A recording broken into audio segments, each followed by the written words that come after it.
Subscribe कीजिए हमारे YouTube channel को और बेल आइकन को दबाइए लेटेस्ट वीडियो की नोटिफिकेशन सबसे पहले पाने के लिए। आज हम शुरू करेंगे क्लास 10th, सब्जेक्ट है हिंदी, उसका चैप्टर नंबर 3 वार है हमदर्द। इसके लेखक हैं घनश्याम अग्रवाल। घनश्याम अग्रवाल का जन्म 1942 में महाराष्ट्र के अकोला में हुआ था और ये बहुत ही हास्य व्यंग्यकार रूप में एक लेखक है। सबसे पहले हम लोग गद्य संबंधी पढ़ेंगे, ठीक है। गद्य संबंधी प्रस्तुत हास्य व्यंग निबंध में लेखक ने दुर्घटना के माध्यम से विनोद को बड़े ही रोचक ढंग से व्यक्त किया है। ये जो चैप्टर है वह हकीकत में एक हास्य व्यंग्य निबंध है, यानी वो एकदम कॉमेडी टाइप एक निबंध है। इस निबंध में जो दुर्घटना यानी जो एक्सीडेंट हुआ है उसको बहुत ही विनोद यानी बहुत ही फनी तरीके से इस निबंध में बताया गया है। हमदर्दी भी कभी कभी किस तरह पीड़ादायी बन जाती है, ये बहुत ही सुंदर तरीके से दर्शाया गया है। हमदर्दी यानी दया दिखाना कभी कभी बहुत ही पीड़ादायी यानी दुखदाई या फिर यूँ कह लो कि बहुत ही परेशानी बन जाती है। ये इस निबंध में बहुत ही अच्छी तरह से दिखाया गया है। चलो चैप्टर शुरू करते हैं। उस दिन जब मैं पूंजीवादी और समाजवादी अर्थव्यवस्था पर भाषण सुनकर आ रहा था तो सामने से एक कार आ रही थी। अभी लेखक बोल रहे हैं कि वो एक दिन पूंजीवादी और समाजवादी अर्थव्यवस्था पर भाषण सुनकर आ रहे थे। यहाँ पूंजीवादी का मतलब होता है कैपिटलिस्ट और समाजवादी का होता है सोशलिस्ट। अर्थव्यवस्था यानी इकोनॉमिक। वर्ल्ड में 2 टाइप की इकोनॉमी फेमस है, एक है कैपिटलिस्ट और दूसरा है सोशलिस्ट। उसी पर वो भाषण सुनकर आ रहे थे तो सामने से एक कार आ रही थी। भाषण के प्रभाव से मेरी साइकिल को अधिक जोश आया या कार को गुस्सा अधिक आया, यह मैं निश्चित रूप से नहीं कह सकता। अभी वो जो भाषण सुन के आ रहे थे तो प्रभाव यानी असर से, उस भाषण के असर से उनकी साइकिल, वो जब आ रहे थे तो साइकिल पे थे, उनकी साइकिल को अधिक जोश आया या सामने से जो कार आ रही थी उसको गुस्सा अधिक आया, वो मैं निश्चित रूप से यानी वो सही तरीके से नहीं कह सकते। अभी इसमें जो साइकिल है वो समाजवादी अर्थव्यवस्था यानी लेबर यानी सोशलिस्ट को सूचित करता है और ये जो कार है वो पूंजीवादी यानी इनकम वालों को सूचित करता है, एक अमीर और गरीब टाइप में समझ लो। किंतु मेरी साइकिल और वह कार जब करीब आए तो विरोधियों की तरह एक दूसरे को घृणा की नज़रों से देखते हुए आपस में जा भिड़े। अभी साइकिल से लेखक आ रहे हैं और सामने से कार आ रही है तो वो दोनों एक दूसरे को घृणा की नज़रों से यानी नफ़रत की निगाहों से देख रहे थे और आपस में जा भिड़े यानी उन दोनों का टक्कर हो गया। मैंने खामोखा पूंजीवाद और समाजवाद के झगड़े में टांग अड़ाई। अभी खामोखा यानी बेवजह। लेखक बोल रहे हैं कि मैंने पूंजीवाद और समाजवाद के झगड़े में टांग अड़ाई यानी बाधा डाली। क्यों? नतीजा मेरी टांग टूट गई। यहाँ पे लेखक बोल रहे हैं कि ये जो टक्कर हुई उसके कारण उनकी क्या हो गई, टांग टूट गई। दुर्घटना के बाद आज भी इंसानियत कायम है, यह सिद्ध करने के लिए कुछ लोग मेरी तरफ दौड़े। अभी उनकी टांग टूट गई है तो वो लेखक बोल रहे हैं कि दुर्घटना यानी एक्सीडेंट के बाद इंसानियत का मतलब होता है मानवता, कायम है यानी मौजूद है। ये सिद्ध करने के लिए यानी ये साबित करने के लिए कुछ लोग लेखक की तरफ दौड़े, क्योंकि उनकी टांग टूट गई है तो उसकी हेल्प के लिए कुछ लोग वहाँ पर दौड़े।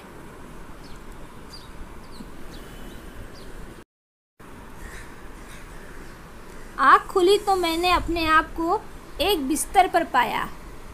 इर्द गिर्द का मतलब होता है आसपास। कुछ अपरिचित यानी जान पहचान वाले, जिसे वो जानते थे, और कुछ अनजान लोग भी थे। आँख खोलते ही उनके चेहरों पर उत्सुकता की लहर दौड़ पड़ी। उत्सुकता यानी इच्छा की लहर दौड़ पड़ी। अभी जैसे ही लेखक की आँख खुलती है तो वो अपने आसपास कुछ पहचान वाले, जान पहचान वालों को देखते हैं। आँख खुलते ही और वो पूछते हैं। मैंने कराते हुए पूछा।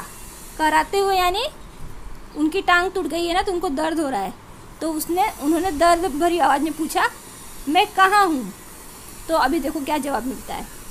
आप सार्वजनिक अस्पताल के प्राइवेट वार्ड में हैं। सार्वजनिक अस्पताल यानी गवर्नमेंट हॉस्पिटल के प्राइवेट वार्ड में हैं। आपका एक्सीडेंट हो गया था, सिर्फ पैर का फ्रैक्चर हुआ है। अब घबराने की कोई बात नहीं। एक चेहरा इतनी तेज़ी से जवाब देता है, लगता है कि मेरे होश आने तक वह इसीलिए रुका रहा। अभी जब लेखक पूछते हैं कि मैं कहाँ हूँ, तो एक आदमी जैसे ही आँख खोलते ही वो यही सोच रहा था कि जैसे ही वो पूछेगा तो मैं फटाफट यही बोल दूँगा कि आप सार्वजनिक अस्पताल के प्राइवेट वार्ड में हैं, आपका एक्सीडेंट हो गया है, आपका पैर का फ्रैक्चर हो गया है, अभी आपको घबराने की कोई ज़रूरत नहीं है। अब मैं अपनी टांगों को देखता हूँ। मेरी एक टांग अपनी जगह सही सलामत थी और दूसरी टांग रेत की थैली के सहारे एक स्टैंड पर लटक रही थी। अभी लेखक अभी अपने टांग को देख रहे हैं, तो उनका जो एक पैर है वो सही सलामत है, और जो दूसरा पैर है वो क्या है, एक रस्सी है, उससे उनके पैर को रेत की थैली के सहारे लटकाया हुआ है, ताकि उनके जो पैर है ना वो हिले विले ना। समझे? कहाँ थी? यहाँ। हाँ, मेरे दिमाग में एक नए मुहावरे का जन्म हुआ। अभी उनके दिमाग में अभी एक नया मुहावरा आ गया। क्या? टांग टूटना यानी सार्वजनिक अस्पताल में कुछ दिन रहना।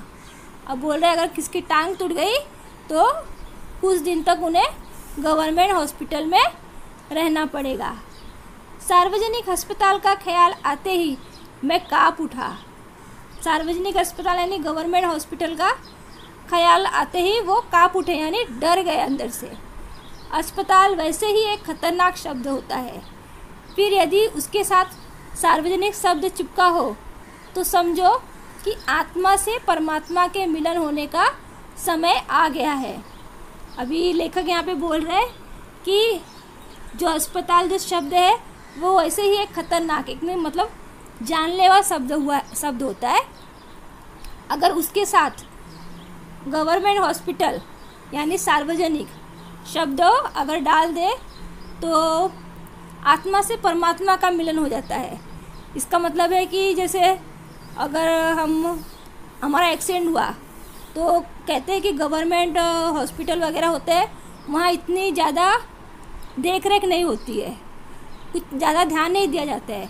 तो उसी मायने में बोल रहे हैं कि आत्मा से परमात्मा का मिलन होने का समय आ गया, यानी वो अभी वहाँ पे है तो मौत के मुंह में चले जाएंगे, ऐसा कहने का मतलब है।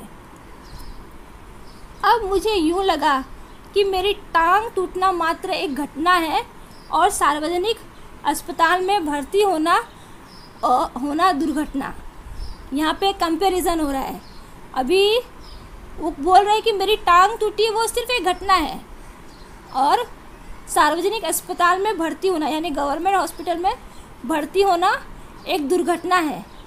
यानी वो टांग टूटने को इतना सीरियस नहीं बोल रहे जितना सीरियसली वो सार्वजनिक अस्पताल में भर्ती होने को बोल रहे हैं। समझे? अभी आगे, टांग से ज़्यादा फिक्र मुझे उन लोगों की हुई जो हमदर्दी जताने मुझे मिलने आएंगे। अभी हम हॉस्पिटल में रहते हैं तो लोग हमसे मिलने को आते हैं ना, हमें देखने के लिए आते हैं। तो वही बोल रहे हैं कि उन्हें टांग से ज़्यादा फिक्र उन लोगों की हुई। हमदर्दी का मतलब होता है दया दिखाना। तो वो आएंगे उनसे मिलने। ये मिलने जुलने वाले कई बार इतने अधिक आते हैं और कभी कभी इतना परेशान करते हैं कि मरीज का आराम हराम हो जाता है। तो ये लेखक कह रहे हैं कि जो मिलने के लिए लोग आते हैं वो कभी कभी इतना परेशान करते हैं कि मरीज वहाँ पे परेशान हो जाता है हॉस्पिटल में, जिसकी मरीज को ख़ास ज़रूरत होती है। अभी हॉस्पिटल में है तो वो सोचेगा कि मैं आराम करूं, लेकिन वो इतने मिलने जुलने आते हैं कि आराम करने मिलता ही नहीं। जनरल वार्ड का तो एक नियम होता है कि आप मरीज को एक निश्चित समय पर आकर ही तकलीफ़ दे सकते हैं, किंतु प्राइवेट वार्ड ये तो एक खुला निमंत्रण है। अभी जनरल वार्ड में क्या होता है कि मरीज को आने के लिए एक टाइम फिक्स रहता है कि अब समझो आप 4 से 5 बजे तक ही आ सकते हैं, फिर उसके बाद मिलने नहीं आ सकते, तो मरीज आराम से आराम कर सकता है। लेकिन प्राइवेट वार्ड में ऐसा नहीं होता है, उसमें हम कभी भी जा सकते हैं। वही यहाँ पे लेखक कह रहे हैं, प्राइवेट वार्ड तो एक खुला निमंत्रण है। कैसा निमंत्रण है? हे मेरे परिचितों, रिश्तेदारों, मित्रों, आओ अब जी चाहो उतना देर रुको, समय का कोई बंधन नहीं है। अभी वो बोल रहे हैं कि जो प्राइवेट वार्ड है वहाँ पे क्या होता है कि चाहे रिश्तेदार हो, चाहे मित्र हो, चाहे जो भी हो, वो जितने देर तक चाहे वहाँ पे रह सकते हैं, रुक सकते हैं, समय की कोई पाबंदी नहीं होती। तो अपने सारे बदले लेने का यही वक्त है। अभी यहाँ पे ये एक कॉमेडी टाइप, फनी टाइप के रूप में लेखक ने यहाँ पे लिखा है कि अपने सारे बदले लेने का। कभी कभी लेखक भी गए होंगे, किसी के एक्सीडेंट वगैरह हुआ होगा, तो वही बोल रहे हैं कि अभी वो लोग भी आएंगे। बदले का बदला और हमदर्दी की हमदर्दी, मतलब बदले का बदला भी हो जाएगा और हमदर्दी यानी दया भी दिखा देंगे। मिलने वालों का ख्याल आते ही मुझे लगा कि मेरी दूसरी टांग भी टूट गई है। अभी लेखक बोल रहे हैं कि मिलने वाले आएंगे तो उनकी एक टांग टूटी है, लेकिन उनको ज़्यादा डर किससे लग रहा है? जो मिलने वाले आते हैं और परेशान करते हैं ना, तो उसी मायने में वो बोल रहे हैं कि ऐसा लग रहा था कि मेरी दूसरी टांग भी टूट गई है। मुझसे मिलने के लिए सबसे पहले वे लोग आए जिनकी टांग या कुछ टूटने पर मैं उनसे मिलने गया था। अभी लेखक बोल रहे हैं कि सबसे पहले कौन लोग आए? वो लोग आए जिनकी टांग या कुछ टूटा था, तो लेखक उनसे मिलने गए थे।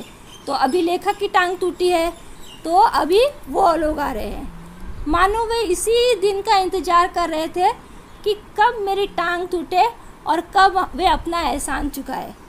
अभी वो मानो लेखक बोल रहे हैं कि जैसे उनकी टांग टूटी थी, अब लेखक की टांग टूटी है, तो अभी वो एहसान दिखाएंगे। जिस तरह लेखक गए थे तो वो भी आएंगे, समझे? इनकी हमदर्दी में ये बात खास छिपी रहती है कि देख बेटा, वक्त सब पर आता है। अभी उनकी हमदर्दी दिखाने के पीछे एक बात है, वो सिर्फ हमदर्दी नहीं दिखा रहे हैं, एक तरह से यहाँ पे डबल मीनिंग बात कही गई है कि वक्त सबका आता है, यानी अब तेरी भी टांग टूट गई।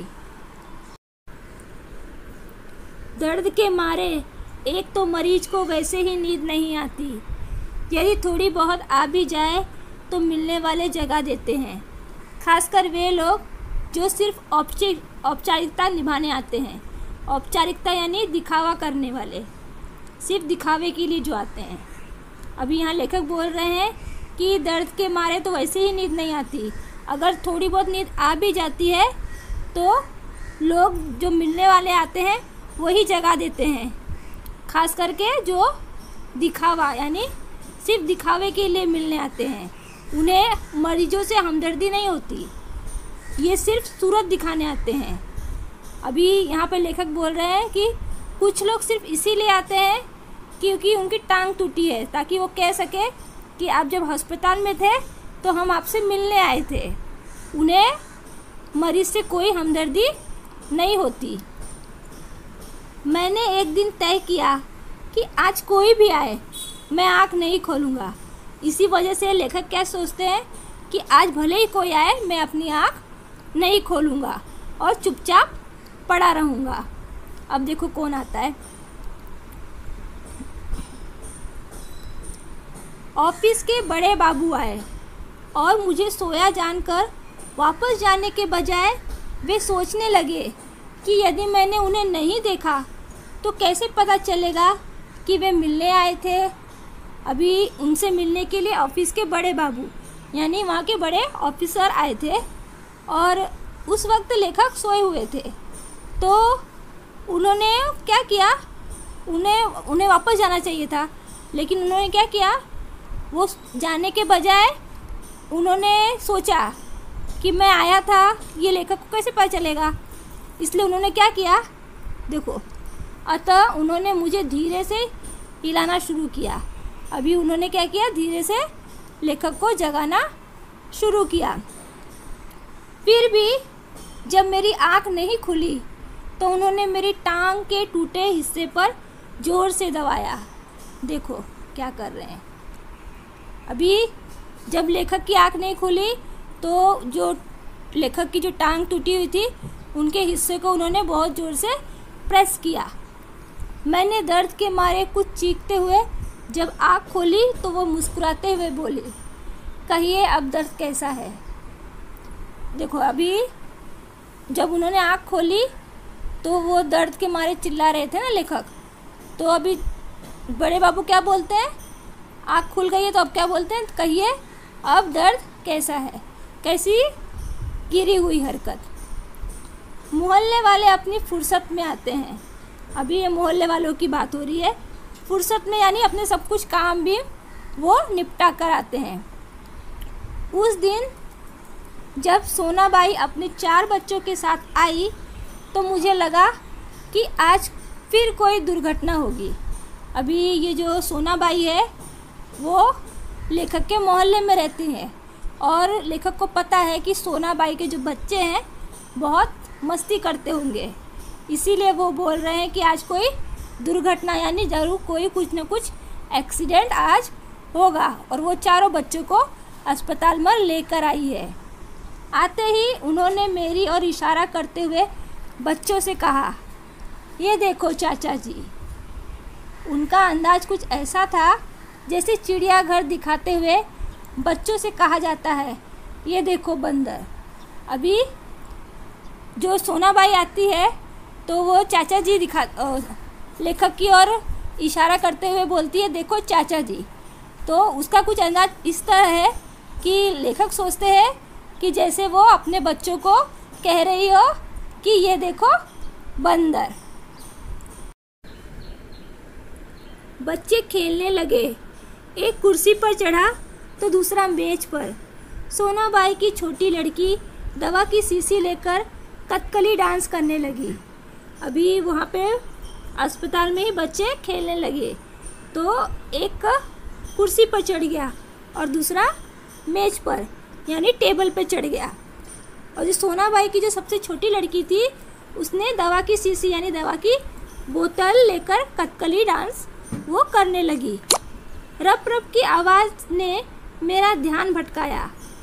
क्या देखता हूँ कि सोनाबाई का एक लड़का मेरी टांग के साथ लटक रही रेती की थैली पर बॉक्सिंग की प्रैक्टिस कर रहा है।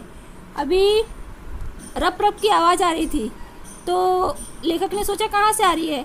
तो वो क्या देखते हैं कहाँ से आ रही है कि उनकी टांग के साथ जो रेती की थैली लटक रही थी उस पर सोनाबाई का लड़का बॉक्सिंग की प्रैक्टिस कर रहा था। मैं इसके पहले कि उसे मना करता, सोनाबाई की लड़की ने दवा की शीशी पटक दी। अभी लेखक वो लड़के को मना ही करने वाले थे कि उसके पहले ही सोनाबाई की लड़की जो कथकली डांस कर रही थी उसने दवा की शीशी यानी दवा की बोतल जो थी वो तोड़ दी। सोनाबाई ने एक पल लड़की को घूरा, फिर हंसते हुए बोली, भैया पेड़े खिलाओ, दवा गिरना शुभ होता है। दवा गई समझो, बीमारी गई। देखो क्या बोल रही है, नुकसान करा के बोल रही है कि पेड़े खिलाओ। अभी उसने सिर्फ लड़की को एक पल के लिए सिर्फ घूरा, फिर वो हंसने लगी और बोलने लगी कि भैया पेड़े खिलाओ। वो कह रही है कि दवा गई समझो, बीमारी गई। इसके बाद 2 घंटे बाद सोनाबाई गई, ये कहकर कि फिर आऊँगी। मैं भीतर तक काँप गया और इसके बाद वो 2 घंटे तक बच्चों के साथ अस्पताल में ही थी और ये कह के गई कि वो फिर से आएगी। इससे लेखक क्या हो गए, मैं भीतर तक काँप गया, यानी वो अंदर से पूरी डर गए। कुछ लोग तो औपचारिकता निभाने की हद कर देते हैं, विशेषकर वे रिश्तेदार जो दूसरे गांव से मिलने आते हैं। अभी लेखक बोल रहे हैं कि कुछ लोग दिखावा करने की हद कर देते हैं। अभी ये दूर के रिश्तेदारों की बात हो रही है कि वहाँ पर एक गांव से मिलने के लिए कोई रिश्तेदार आता है।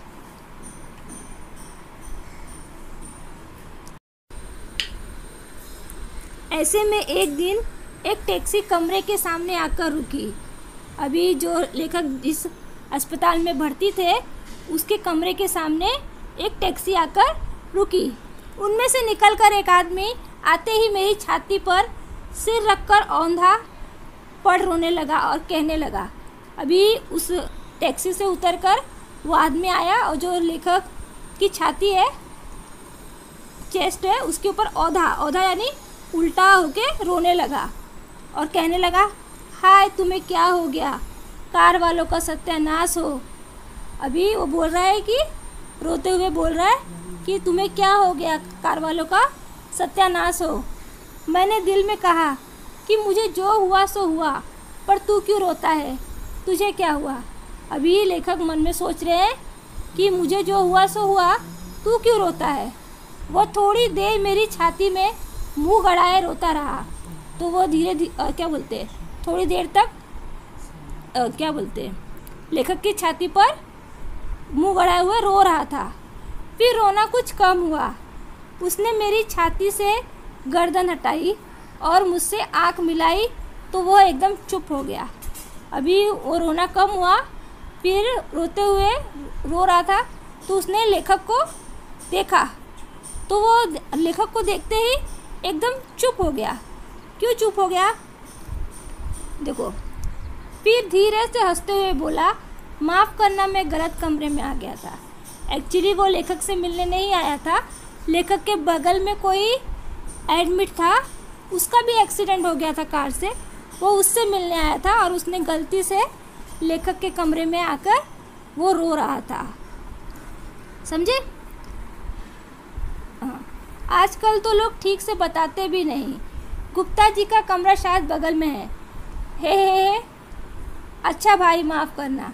और वो ऐसे बोल रहा है कि मैं गलत कमरे में आ गया हूँ, लोग बताते भी नहीं।